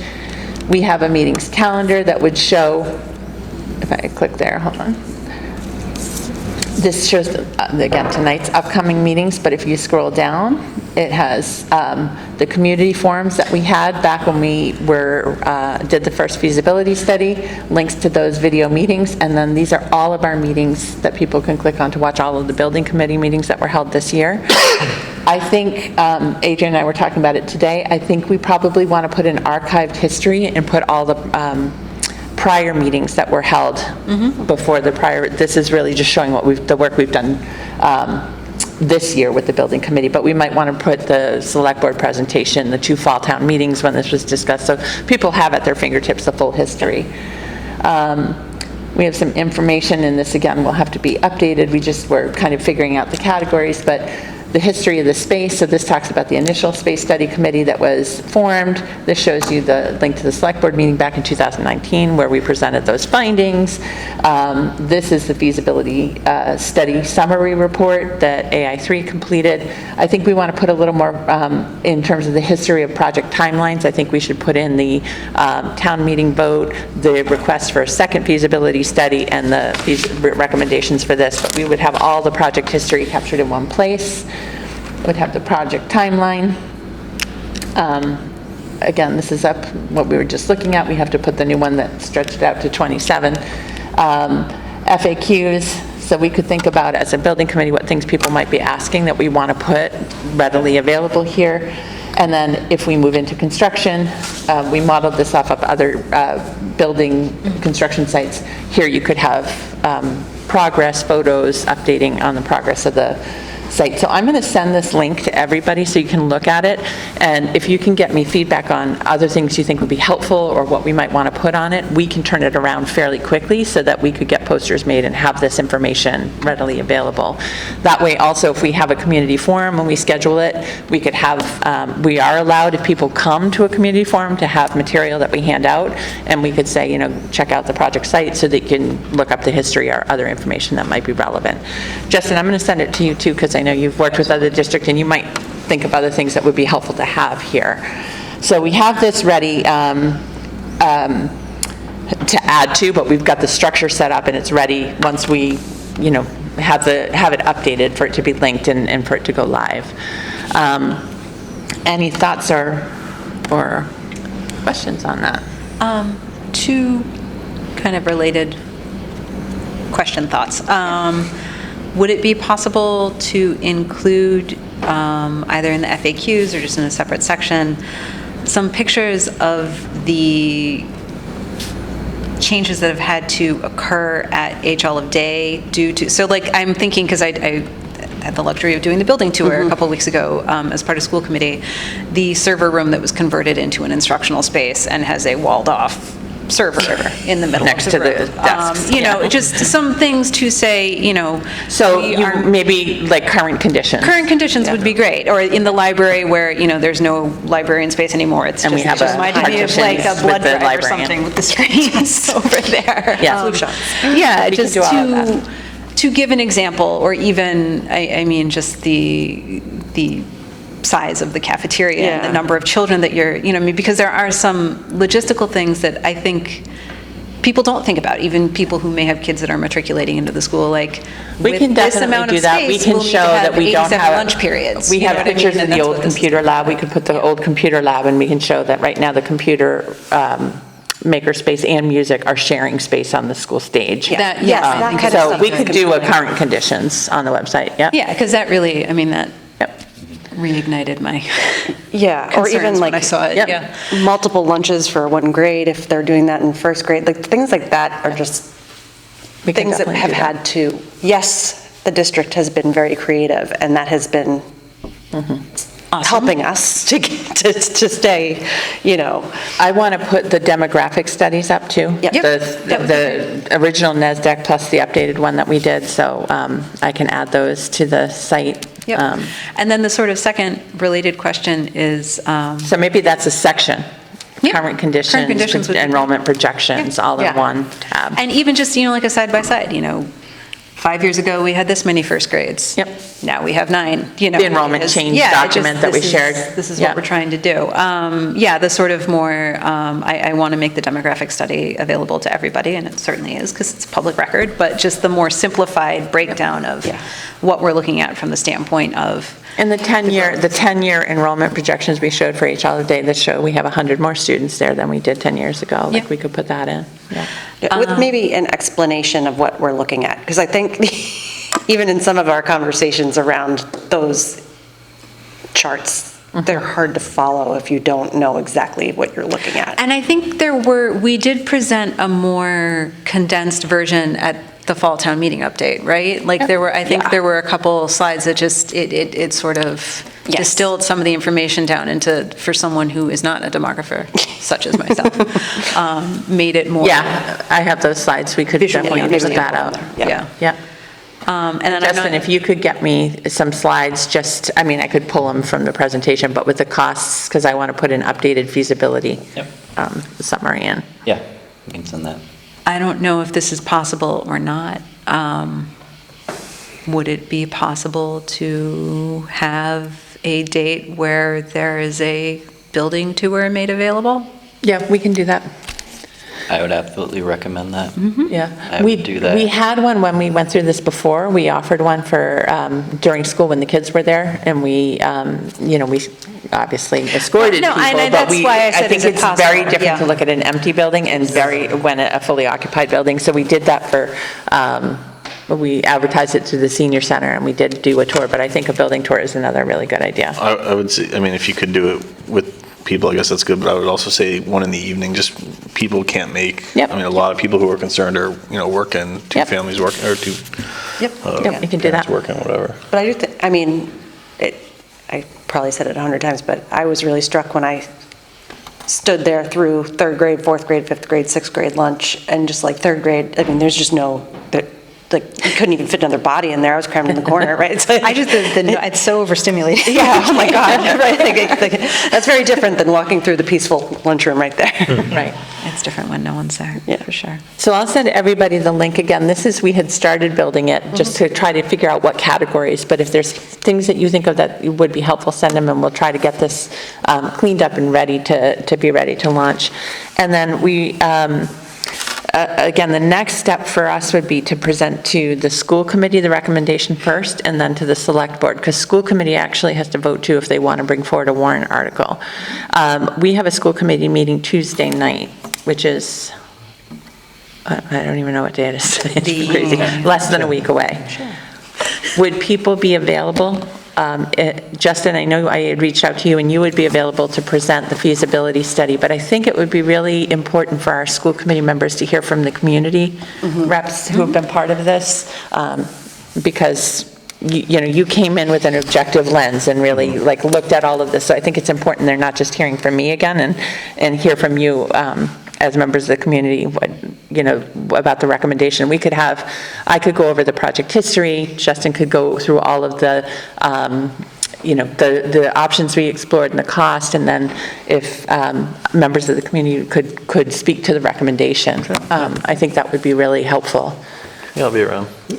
Does that date work for you guys? You said the 10th, right? The 10th, yes. Sorry, everything's ringing here. Yeah, I'm around. That would be great. And then from there, we would present to the select board. Which would probably, could that be the week after, because they met tonight? I think that would be the best thing. Yeah, Okay. September 17th 17th. is their next meeting. So it would be school committee first and then the select board. So maybe Justin, you and I can coordinate on slides, because I would have to send material to the committee Friday. But I think probably your most recent presentation probably has all the material that we need, so we might just tweak a bit. Yep. Does that make sense? Yeah, I don't know if we want to jump into it now. I do have some thoughts about the presentation. What we've seen in the past for groups like this is that it's actually super helpful to have you folks do a lot of the presenting. I absolutely can present the options, but I'm paid to do this. Right. It's different coming from you all. That's right. So with that, I think my thoughts of organization and just flipping through, and we can look at this. Yep. One just general question is how deep, and this is for you all knowing the groups in general, how deep do we go with this information? Is it high level? Oh, some of this stuff has been talked about before, like how much in the weeds, or I guess maybe, let me rephrase that. How long is this presentation? Is this a 10-minute presentation, or is this a 45-minute presentation? Well, one thing I would say is we already presented to the school committee and select board jointly the demographic study. Okay. So they have seen that. I thought, I had sent Justin some thoughts on this. I think we can do a high level on the demographic study, and I can do that. I can speak to that high level because they've already been presented and they already had a chance to ask questions to Chris from demographic analysis. So I could do a high level on the demographic. I think it's worth reminding everybody the charge of this building committee, because they voted to appoint a committee to look at very specific things. And so I think it's worth reviewing the charge and the scope of work, what we were asked to do, just to keep it present in people's mind. Yeah, so that was the initial first couple slides. Yep. Next was superintendent, if you want to present updated enrollment Yep. demographics, if you want to send me whatever slides you Yep. want to speak to, we can slip those in. And then this is where it's like, okay, how much in the weeds? Because there have been 3 different demographic studies. Yeah. And how do they compare? And I know school committee was presented the in-depth version of it, so I don't. As was that was a joint meeting, right? It was Yeah. a joint meeting. We have new members, but they really could be advised to go back and watch the. There's one prior new member meeting. on the school committee and one new member on the Yeah. select board. Yeah. And I think that meeting could be, I think that my opinion is that we should focus on the options that were reviewed based upon the demography, which the Agreed. demography seems like a Well, I horse think weave. the demography Yeah. results are what we had previously. Yeah, I think I can do a high level, like this was the projections, like that one slide that you just showed the NESDEC versus the new projections. I think that's all we would really need. Yeah, so that's just adjusting the benchmark. Yep. Yeah, this one here. Yep, that shows variations, but- NESDEC. And that's where we get into the weeds, capacity versus enrollment, and that big conversation. I think it was a different slide I was looking for. It was the one that showed the actual numbers. Yeah, this is too. Yeah. This one here. So this is just the previous study, this isn't DAA study. Oh, I thought we had one that imposed both. Oh, maybe it's in Chris's slides. It's in We- Chris's slides that showed NESDEC forecast compared to their forecast and the Yeah, net so difference. what I'm hearing is all of these are gone, and in reality, it's this slide. previous study. Yep. Identify 33, 7 pre-K, the size, and at the end of the day, it's the same size. Yeah. Yep, The based on the new projection didn't projections. change. Yep, Enough to swing it one way or the other. yep. Okay. Yes. Done. This, yes. So, yeah, laying out the options and then high level of what they are. So it's the diagram from previous feasibility study and just high level of what it is.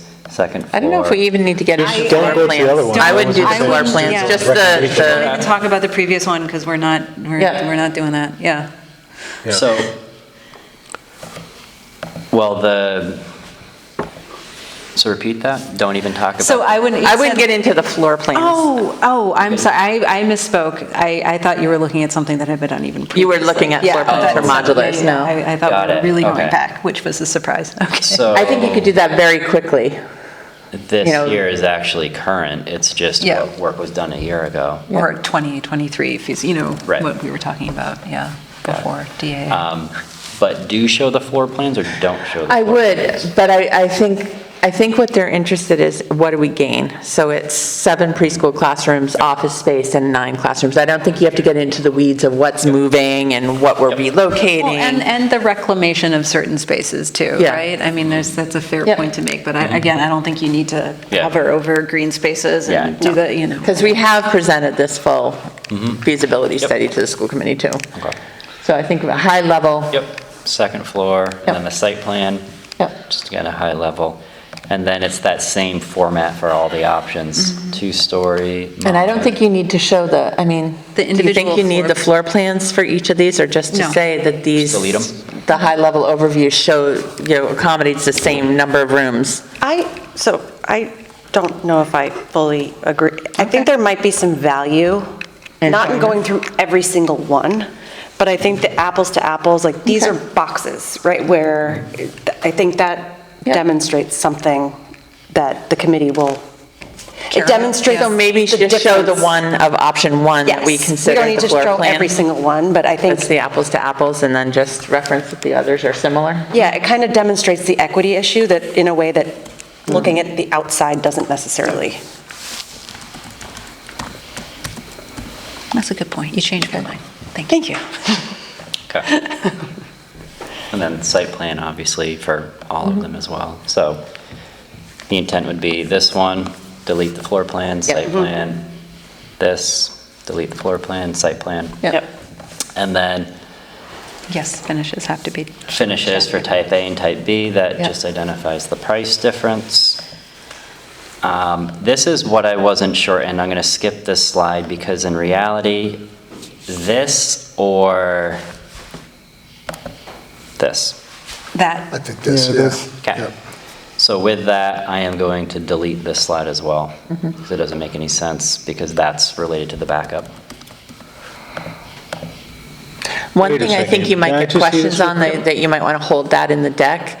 I think Yeah. it's important for them to know that this was sent out to a professional estimator who Yep. estimates modular solutions across Yeah, the so state. in all of this stuff, So- you can see on the bottom, there's 50 slides. Yep. I think there's 3 more slides left, or 2 more slides left, so all of them will be in the deck if Okay. we need to flip to, including the mod floor plans and any Oh, so they'll all be in the appendix. We'll- If there's we'll be questions, able we to can get to them. answer. Okay. Yep, that's good. all right. Justin, can you go to the next slide, please? Yep. Just,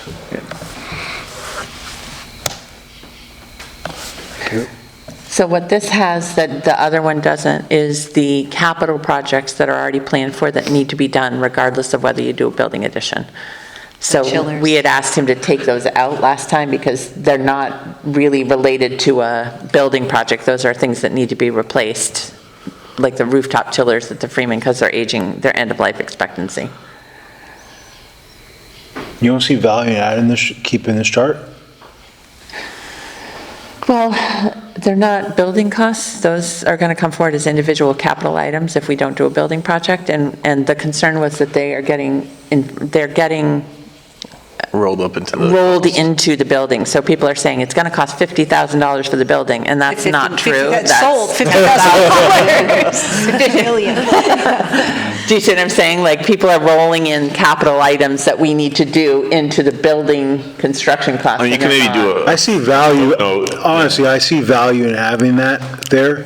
Okay. But noting that that's something that we have to consider no matter what. That those costs are going to be there no matter what, but it would be potentially a savings to the town to do it all in one fell swoop because they already have Because you have the to- equipment. I Can see we show value them in both that. ways then?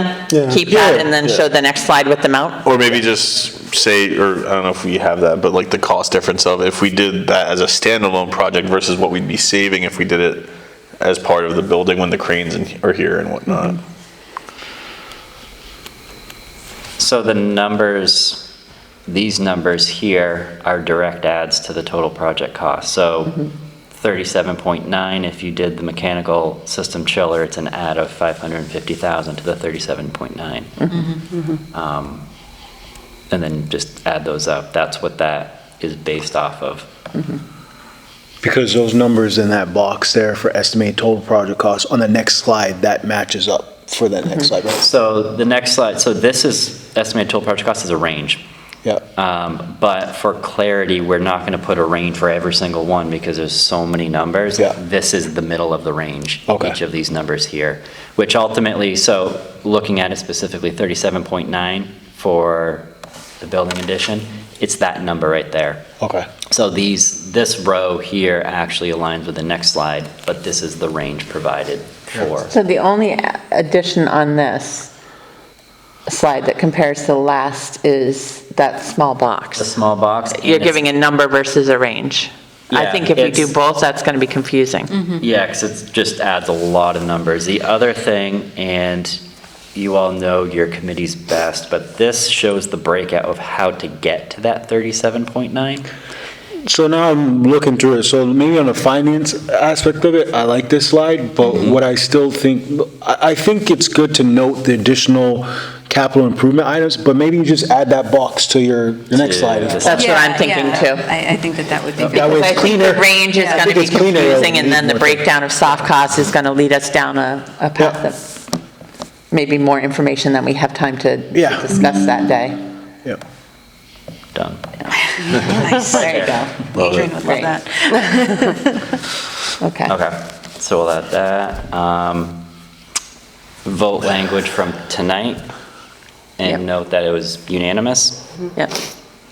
And then, this is what I wasn't sure about as well, language for warrant article. How do you all want to address the warrant article? Or does it truly just land on this with the recommendation and that's it? Because ultimately, it's school committee that brings the article forward. Yeah, I think Right. we don't recommend the language. I think that has to come from. We have the language drafted, and we will have it in the packet for the school committee to vote on, because you have to vote to move the warrant article forward based on, so I broke it into two steps. The building committee presentation, they'll end with the recommendation, and you can have the warrant, and then the next agenda item is to vote on whether or not to support the warrant article. So I think we can have the recommended language in there.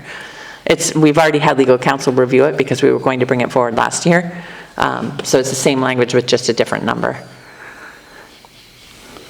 So, But Justin, do you want the breakdown? What do you think?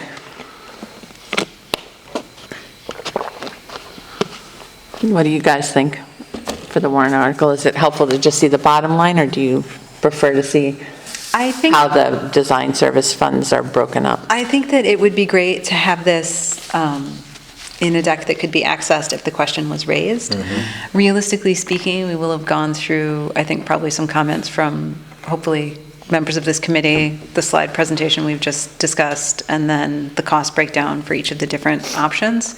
And I think a conversation around the fact that design is usually a percentage of that estimated cost. I don't know, and so the anticipated number would therefore be the number that you're looking at, right? If And if people are anybody following wants to- along, yeah. and we have a more we don't necessarily need to present this as, another line-by-line item to go through, but have it available if somebody wants to see a cost breakdown of it, and kind of how each line item is allocated, but be able to, tie that number back to the estimate for the recommended project. Agreed. okay.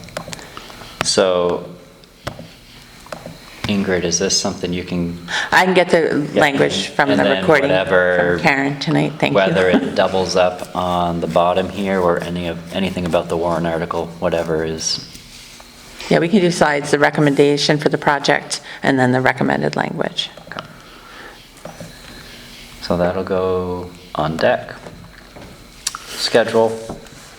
And then any upcoming meetings if we know them. So, and that was the Select last board, and one. I think we'll talk about the community forums. In terms of presentation, again, I can talk to just a high-level summary of the demographics, and say, remind people of the process that we got proposals, and we reviewed and selected a demographer. I'm just going to briefly say that we've already presented that data, but it was consistent with NESDEC. I'll give the high-level slide. Justin can go over the options. How do we want to speak to the recommendations or any additional things about the process? Do you guys want to do that collectively, or do you want to pick a spokesperson? How do you want to?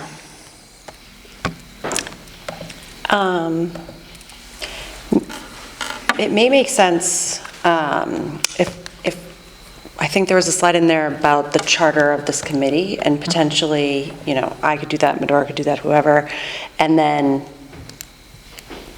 pass it off to The committee members to discuss, the details. Because I do recommendation. think that whether I talk about the recommendation or Medora, we're biased. We could be viewed as biased just being part of the school committee. So I do think that there's tremendous value in that coming from one of or all of the three of you. And I think, listen, it's been a tremendous contribution of time and Yes. effort and energy. So to the extent that one, two, or all three of you would like to say something about, what your thought process was around, what your perception both of the issue is and why you arrived at your vote for the solution that we're recommending, I think that would be tremendously valuable. Yeah. As I said, and I'm making, I'm being self-deprecating, but yeah, I do think that people pretty much know where I stand on this if they've paid attention to it, and that's fine. I think that most folks probably have a concept of where Grace might stand on it as well, although she's like a little newer to the school committee and the whole rodeo. But I'd be interested in the thought process too, because it was a good final, I think, piece of due diligence in both assessing the problem and identifying what a good solution would be. And I came into it with my eyes open, hoping that I could be educated into, a solution that was not going to be as costly or time-consuming to get to, and, here we are. But you were all coming at it from different perspectives and with different And we all started at backgrounds. different places. Yeah, right? that's And kind of the point. what's- Yeah, So, yeah, I think it would be a good idea if the three of us individually spoke. We don't need a lot of time. We're probably going to say very similar things, but I think it's for the record, to get on our thoughts. We went through the process, we agreed with the process. It was very fluid, very collaborative, and I think that'll just kind of give it some legitimacy, that, So when we get to this slide, we could just say, we're going to allow Yep. community members to speak about their, the recommendation that we're bringing forward, and we'll just give you each the floor. Yeah. That sounds good. So this slide here is the second slide. I think. well, maybe we should do it after we I made think the the chart should be, recommendation. no, I think the chart should be up front. I think we should remind the committee that they've appointed people to look at this issue. We're going to talk about the findings, and then at the end, the Well, and it's almost- committee will make a recommendation. But We can set it up, saying but that, then yeah, and the we can set it. experts and the community members. I think they should have an opportunity to opine on the recommendation once we've gotten to the recommendation. agreed. Oh, yeah. So Yeah, now I'm the agreeing with second that. slide at the back end of the Got it. Yep. presentation. Yeah. Slide To 30. present the recommendation. Yes. Yes. Yep. Good call. That's a great idea. Is there anything that was missed? I don't feel think like so. it was. 6 years later, I'm going to say no. I mean, someone's going to find something somewhere that we didn't cover, maybe, in some community forum. or I would be something, but- interested to know what that could be, yeah. that proposal, But- and I'm saying that whole, I would be interested to know. I know that there have been again, by virtue of having sort of had a toe in this pond for a while, I have heard a lot of different ideas and thoughts around this, and I feel like this committee and previous space study, you know, I mean, they have been looked at, if not once, then twice. So But you're right, there'll be questions that'll come up, and I think we can Somebody's take gonna turns say they- responding. Yeah, someone's going to find, I know Yeah, this no, I'm modular sure, building that yeah. lasted 40 years and Yeah. never broke down. and stuff But I feel like we've been very thorough. Oh, and no, so I think feel- we can respond. Could people, 100%. I think there's some data in those 50 slides Yeah. that we could pull out. So I would agree with all of that. Let me rephrase my question. Is there any slide that you've seen in the past that should be included in the deck? seen a I lot don't of think so. slides. Yeah. I'm going to look for the one from Chris to see if we can use that, that just shows the two demographic study comparisons. But I think that should be, again, I'll recognize in talking to that we've already done a full presentation to the committee, and that they can view that if they want to see it again. And we had slides in the fall, didn't we? Didn't we? We had something up on the screen. I just we did. couldn't see it. So there might be something in there that, I think the goal was to just make it easily accessible, not necessarily digestible, but the data that was being, because we were presenting on the demography, right? Is that in the fall? Yes. Yeah. Not to jump around too much, but on your website, could people submit questions through that website to some email account or something?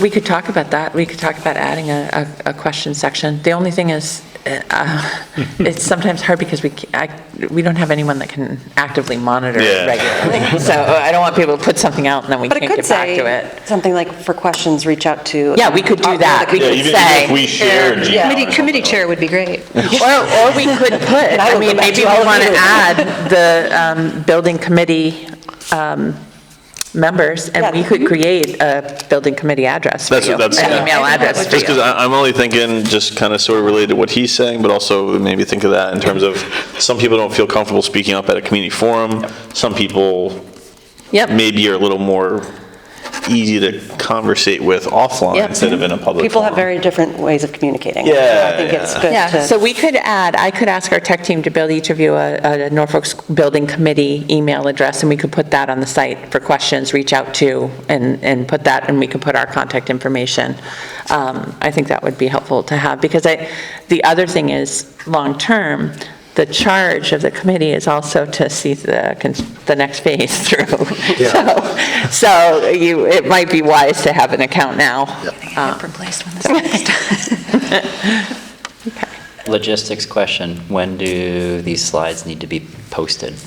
So the school committee's Tuesday, so we send the packets out Friday afternoon. I will do my best to work on them tomorrow. If we can't have them till Monday, it's not great, but, we try to get them out Friday afternoon. But I know this is a short turnaround, and we're trying to, because we've got town meeting coming up, get them done quickly. So I'll try to do mine tomorrow.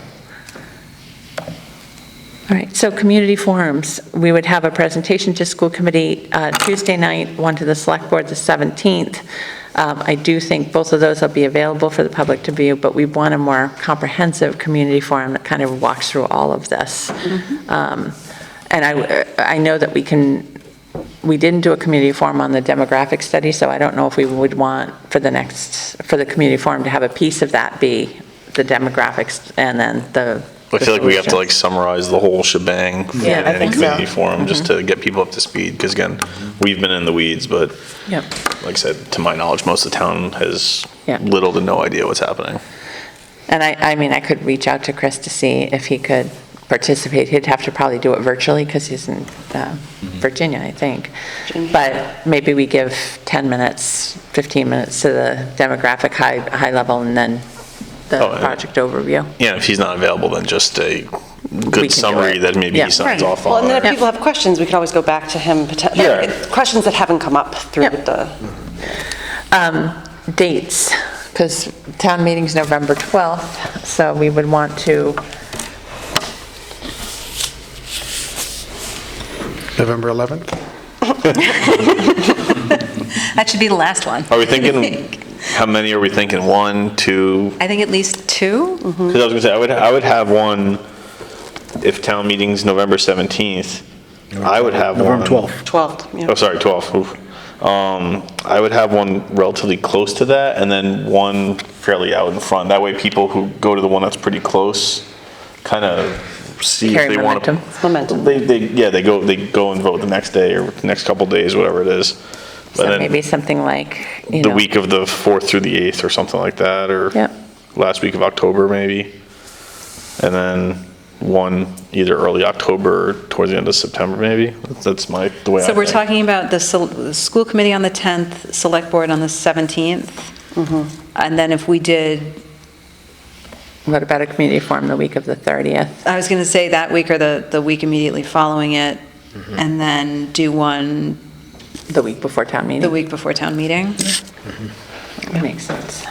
So the week of September 30th?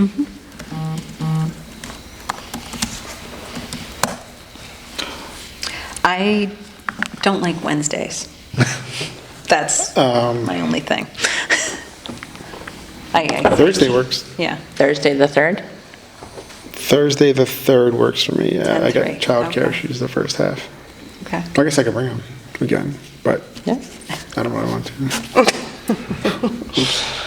And I think we'll try to put them in a new, I can't speak, in a neutral place, Yeah. like the library meeting library room would be great, versus yeah. the schools. Yeah. Or we could put it at HL of Day, I would say the library or HL of Day, just because, because you could do a I building like tour HL of before the Day. forum. for at least one of them, and then you could have I think The other one that in the it would- library. Yeah, I Yeah. think that it would be good to kind of try and do the evening available tour plus, Yep. Yeah. So we could do October 3rd, and we could offer a building tour at 6:30 and do the community forum at 7. yep. People wanted to do both? What do you guys think of that? Yeah, I think it's good. Okay. And then, or do we want to do it the other way? The library in October and then the tour and the forum the week before the town Yeah, meeting? it might be smart to do the other way, given, I think the people that would show up. Have the tour At a closer to the neutral- vote, have the tour. Yeah, at a neutral site likely wouldn't, I don't know. So we could do October 3rd at the library, and then the November date, at the October 3rd, we could say we're hosting another forum with a building tour in November. And then if you're that's getting closer to the those vote. people that have children that are going into the schools to go see what the conditions are, and then that creates that momentum, right? So October 3rd at the library, and then the week of November 4th, or what's the date that we, By November, I can handle Wednesdays, so. November Any day. 6th? Yep. When does the pamphlet get mailed out with all the warrants? Like how far in advance of the meeting? Week or two, isn't it? Yeah, the printing, we were talking about it, advisory, they've been moving up the printing. I think it's going to probably be towards the end of October, like October 22nd or 29th that it'll go to the So printer. it should hit mailboxes by the time or no, you said it's going to go to the printer at Yeah, that point? but it'll, what's your question? Will Will it be out by the out time? By the Yeah. time we do something on, say, November 6th? Most likely. If it's October 22nd, definitely. Okay. And then one other meeting we don't have scheduled, I don't know when, but we will be asked by advisory to come present on the warrant article at some point. So I'm assuming that'll be between October 3rd and November 6th. It's usually a Wednesday, I think, if they're still meeting on Wednesdays. Yeah, they And meet can on we- Wednesdays. I'm guessing on the warrant, you can't put something like informational meeting on such and such a date, right? On the warrant? No. No, yeah. But we could put it, like, if we have this site finished, and we'll prioritize that, we can have posters that will, if people scan it, it'll say. Sure. Community forum on these dates. We can put in our school, no, we can't, because we're sending it. I think we can advertise the forum. I was just say, can you in the school I for think the we open can house? in our school letter You can say advertise community the forum, forum. yeah, and you can put it like the library. That's not a violation because, and we can say what's being discussed, but we can't give a position or a recommendation. Because I'll you- confirm that with campaign finance, but I'm pretty sure. Because the open house, I think, at HOD is the 26th. Yep. So if they're posted up more Yep, people. we can more put up posters that say community forum, just advertising the event. We definitely can do that. I think that's. So And if we everybody can, who's parking we'll on have the top of everybody barcode for else's this car, site the underneath it. HOA. Oh my gosh, Community forum with the You barcode. remember that? We used to just queue up. Yeah, We'll work on that. I'll be there again Because this year. the open house gets a lot of people. Yeah. Yeah, it gets packed. Oh, yeah. And Justin, you guys I'm have done surprised. some rendering for us They had before, demonstration. some renderings that Yeah. we could put on the posters hallway. for community forum. We already did a poster that said community forum for the last one that had the rendering on it. If you can get me that image again, then we could add the new barcode to it and have those ready.